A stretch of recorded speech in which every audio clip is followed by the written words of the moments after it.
দেশের মধ্যে প্রতিদিনই কয়েকটি করে রাজনৈতিক দল তৈরি হচ্ছে, যাদের মধ্যে বেশিরভাগ দলেরই জনগণের মাঝে কোনো অবস্থান নাই।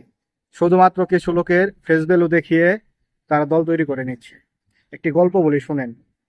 একটি স্কুলের ক্যান্টিনে প্রতিদিন সিঙ্গারা খেতে দেওয়া হতো।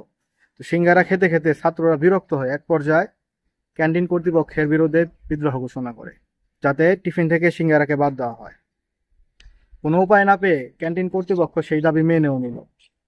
কিন্তু ক্যান্টিন কর্তৃপক্ষ চালাকি করে ছাত্রদের মাঝে একটি নির্বাচনের ব্যবস্থা করে দিল।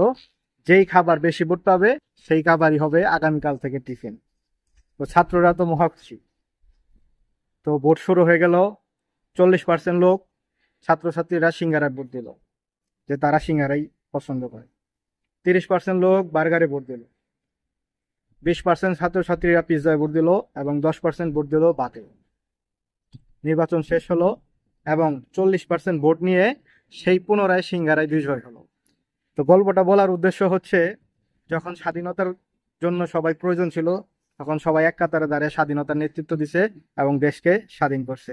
তো আজকে দেখা যাচ্ছে স্বাধীনতা পেয়ে সবাই যার যার ব্যক্তিত্ব কাজে বা ব্যক্তি লাভে সরছে, যার যার দিকে সরছে। এত দল না করে দেশের যোগ্য লোকগুলো এক কাতারে আসেন, দেশ ও মানুষের সেবা করেন।